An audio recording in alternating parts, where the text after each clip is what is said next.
My sister asked me to leave the room so she could talk to my husband. I came back to them on my couch. My sister Lisa lost her husband Jimmy 2 years ago in a motorcycle accident. A year ago, she reached out and told us she was having a hard time adjusting to life without him and needed help. I found her a good therapist, and she slowly started getting her life back on track. My husband Rick felt bad for her and started spending more time with her to help her through it. At first, I was completely fine with this because she was finally becoming like my sister again. She started smiling. She started laughing. I was so happy for her, and so was Rick. But over the past 6 months, they started spending more and more time alone together. I got a little jealous and told my husband I would like it if we could spend more time together because I was feeling neglected. He said okay, but nothing changed. Today, my sister came to my house crying because she had a dream about Jimmy.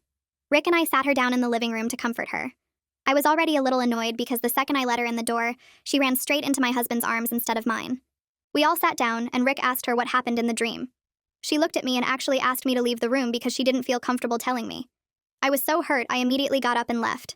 I sat in the other room tearing up for about 10 minutes when I heard a loud sound from the living room. I got up to check what happened, and I could not believe what I saw. They were having sex. On my couch. In my home. I ran out of the room because I thought I was going to vomit and locked myself in my bedroom. Rick walked in an hour later still shirtless and wouldn't even look at me. He mumbled something and sat on the edge of the bed.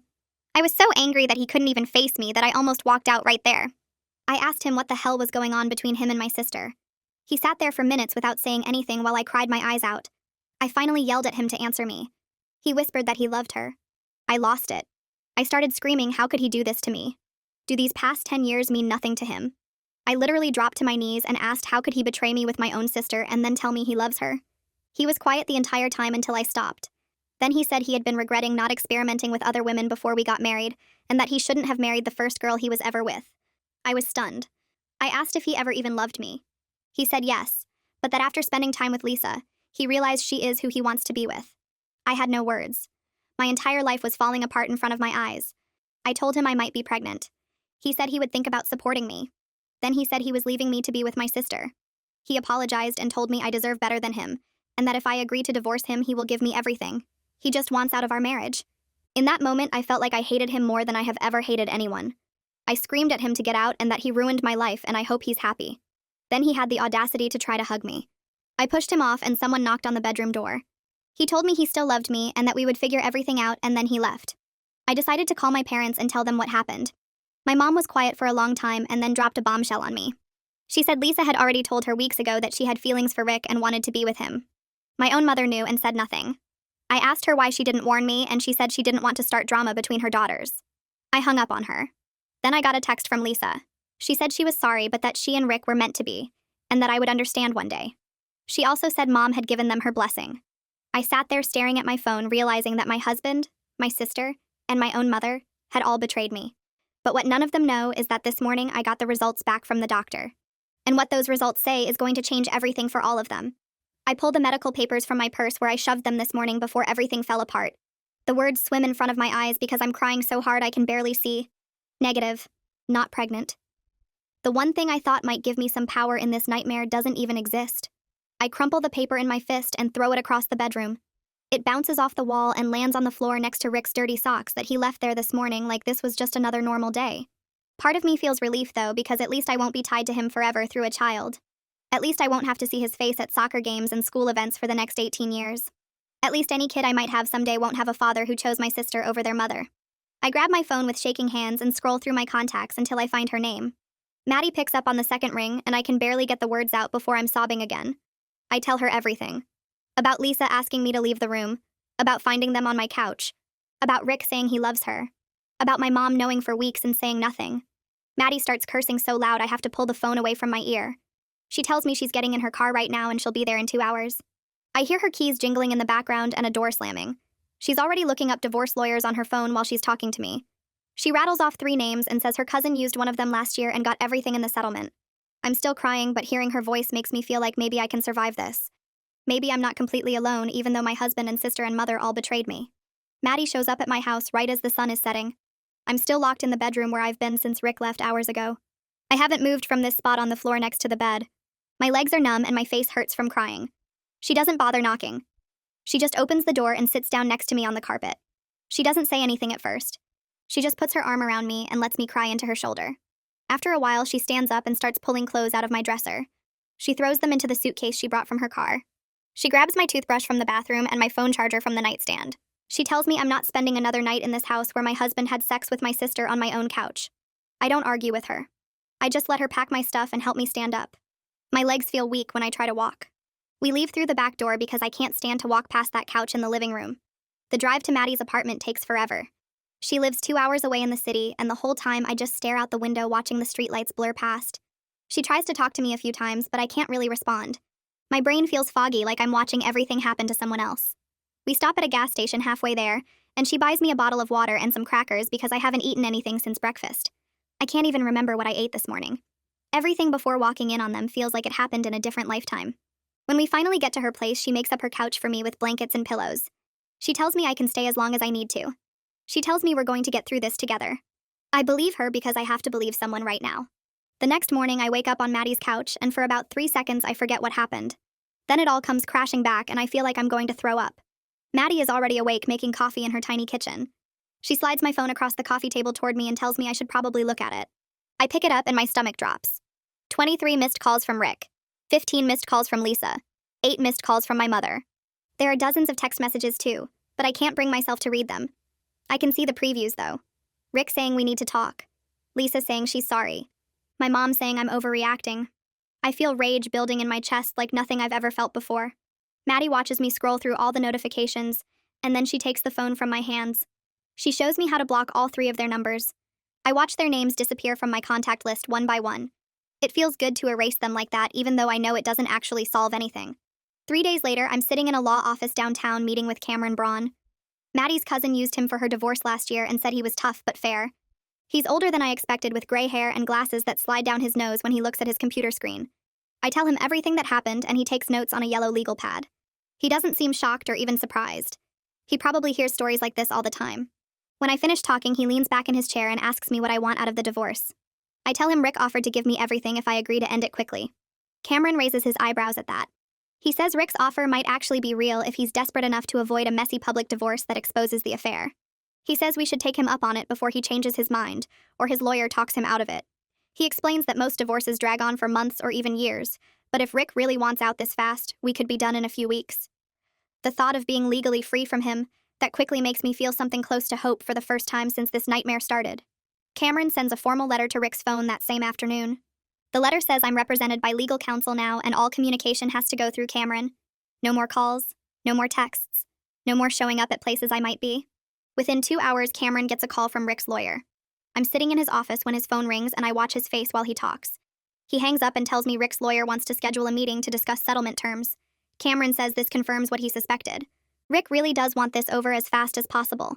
Probably because he knows how bad it will look if people find out he left his wife for her widowed sister. Probably because he wants to start his new life with Lisa, without me hanging over them like a ghost. Cameron says we have leverage here, and we should use it to get me the best possible deal. He starts making a list of everything I should ask for.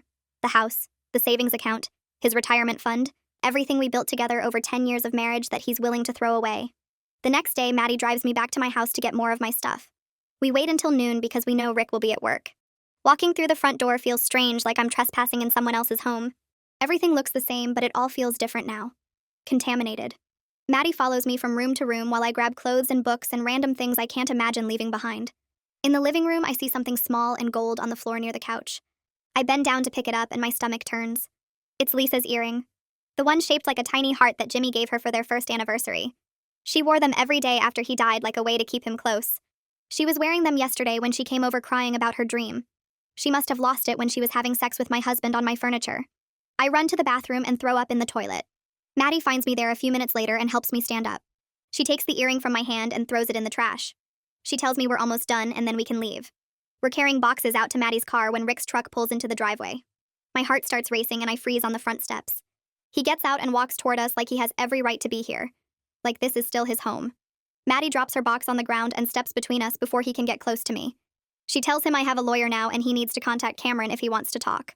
Rick looks past her at me and I can see something in his eyes that might be regret or guilt or maybe just discomfort.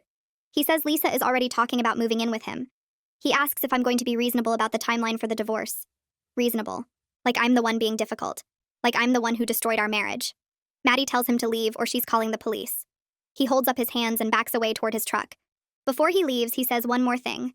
He asks if I got the test results back. I don't answer him. I just turn around and walk back into the house with Maddie right behind me. That evening, Cameron calls with news. He sounds almost excited on the phone, which seems wrong given the circumstances. He says Rick's guilt is making him offer me the house, his entire retirement account, and most of the savings if I agree to a quick divorce. It's way more than I would get if we went to court and fought over everything. Cameron says I should take the deal before Rick comes to his senses. But something about accepting it makes me feel sick. Like I'm letting him off easy for what he did to me. Like I'm saying it's okay to destroy someone's life as long as you pay them enough money afterward. Cameron must hear the hesitation in my voice because he starts explaining the practical side. He says this settlement would set me up financially for years. I could finish school, start over somewhere new, build a life that doesn't include Rick or Lisa or my mother. He says revenge might feel good, but security feels better in the long run. I tell him I need time to think about it. He says I have 48 hours before Rick's lawyer wants an answer. The next morning, Maddie drives me to another office across town. This one belongs to Victoria Morrow, a therapist Maddie found through some online reviews. Victoria's office is small and painted light blue with plants on every surface. She has kind eyes and a soft voice that makes me want to cry before she even asks me anything. I sit on her couch and tell her everything. About my husband and my sister and my mother all working together to destroy my marriage. About how I feel like my entire life was a lie. About how I don't know who to trust anymore when the 3 people who were supposed to love me most all betrayed me. I cry through most of the session, and Victoria just sits there listening and handing me tissues from a box on the table. When I finally stop talking, she asks me what I want to do about Rick's settlement offer. I tell her it feels like letting him win. She leans forward in her chair and says something that shifts everything in my brain. She says taking the settlement isn't about letting him off easy. It's about securing my financial future so I can build a life without him. She says the best revenge isn't making him suffer. It's living well enough that he becomes irrelevant to my happiness. I sit with those words for a long time after I leave her office. I spend the rest of that week thinking about what Cameron and Victoria both said to me. The settlement really is good, and fighting Rick in court would drain me in every way possible. Maddie keeps telling me to take the money and run, but part of me still feels like I'm letting him buy his way out of what he did to me. On Thursday morning, my phone rings with a number I don't recognize. I almost don't answer it, but something makes me pick up. It's my father, and his voice sounds different from I've ever heard it before. He tells me he just found out about everything because my mother finally told him after I left. He says he had no idea Lisa and Rick were having an affair, or that my mother knew about it and kept it from me. He sounds angry in a way that scares me a little because my father never gets angry. He asks where I am, and if I'm safe, and if I need anything at all. I start crying again because this is the first time since everything happened that someone from my family has actually asked if I'm okay. He tells me he's coming to see me and that he wants to help however he can. We talk for almost an hour, and he keeps apologizing for not knowing sooner. He says if he had known, he would have stopped it, or at least warned me. I believe him because my father has never lied to me in my entire life. When we hang up, I feel something I haven't felt in days. Not happiness exactly, but maybe just a little bit less alone. The next day, Cameron calls again and says Rick's lawyer is pushing for an answer on the settlement. I tell Cameron I'll take it because I need to move forward with my life, and fighting would just keep me stuck in this nightmare. Cameron sounds relieved and says he'll draw up the papers. 3 days later, I'm sitting in Cameron's office signing document after document that officially end my marriage. My hand shakes while I write my name over and over. Cameron tells me Rick already signed his copies and that his lawyer delivered them this morning. I ask Cameron if Rick said anything, and Cameron shakes his head. He tells me Rick just signed everything and left without a word. Within a week, the legal part is done and my 10-year marriage is officially ending.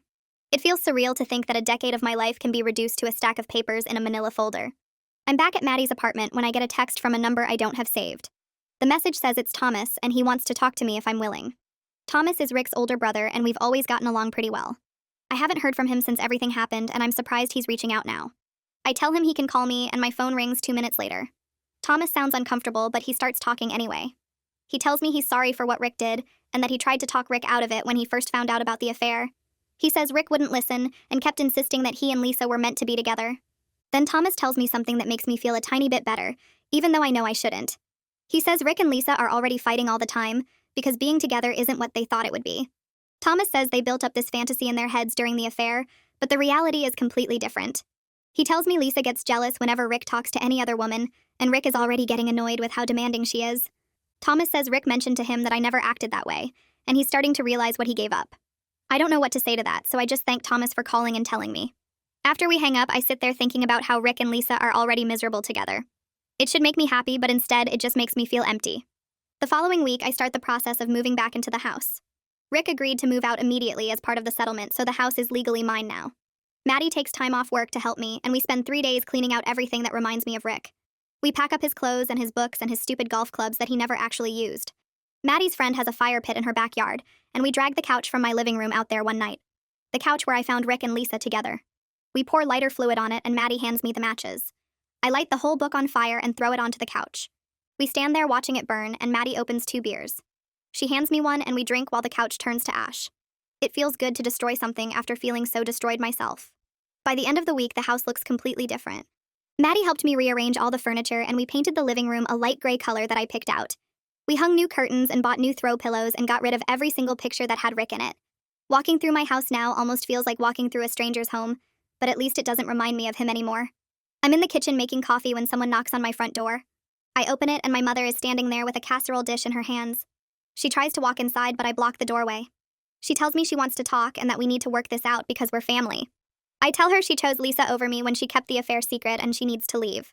She starts crying and saying she was just trying to keep the peace between her daughters. I tell her there is no peace and there never will be. She says Lisa is family and family should stick together no matter what. I feel rage building up in my chest and I tell her she's right that family should stick together, which is exactly why she should have told me what was happening instead of helping Lisa destroy my marriage. She reaches for my arm, but I pull away. I tell her she needs to leave my property right now or I'm calling the police. She looks shocked, like she can't believe I would actually do that. She sets the casserole dish down on my front step and walks back to her car. I watch her drive away, and then I pick up the casserole and throw it in the trash without even looking at what's inside. That afternoon, I get an email notification on my phone. It's from Lisa, and the subject line says we need to talk. I almost delete it without reading, but curiosity gets the better of me. The email is long and goes on for paragraphs about how she and Rick have a deep spiritual connection that I couldn't possibly understand.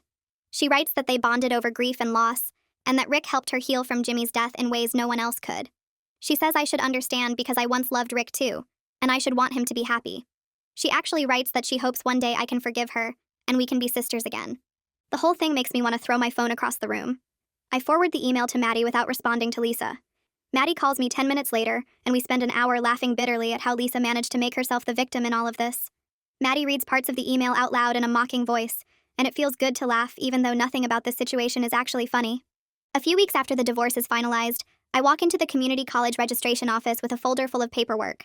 The woman behind the desk looks bored until I tell her I dropped out 10 years ago to support my husband's career, and now I want to finish my degree. She perks up and starts typing on her computer, pulling up my old transcripts and telling me I only need 30 more credits for my associate degree. I sign up for 3 classes that semester and walk out feeling like I'm finally doing something for myself, instead of sacrificing everything for a marriage that meant nothing. The first day of class, I sit in the back row of Introduction to Business Management and realize I'm the oldest person in the room by at least 5 years. The professor starts talking about goal setting, and I write down every word because this is my second chance and I'm not going to waste it. 2 months into the semester, Maddie calls me while I'm studying for a midterm. She sounds weird and asks if I'm sitting down. I tell her I'm always sitting down lately because I'm either in class or doing homework. She says she ran into Rick's brother Thomas at the grocery store and he told her that Rick and Lisa broke up. I stop writing mid-sentence and ask her to repeat that. She says they only lasted 8 months together before everything fell apart, because they couldn't handle the guilt and the judgment from everyone who knew what they did. Thomas told her that Rick tried to reach out to me through him, but Maddie already knows what I told Thomas when he asked. I have zero interest in hearing anything Rick has to say about anything ever again. Maddie asks if I'm okay, and I realize I don't feel much of anything hearing this news. Part of me thought they would stay together forever, just to prove that destroying my marriage was worth it. Now they couldn't even make it a year. I tell Maddie I need to get back to studying and we hang up. I stare at my textbook for a while thinking about how Rick and Lisa are probably both miserable now, and how that should make me happy, but it just makes me feel empty. The rest of that semester, I throw myself into my classes and end up getting straight A's.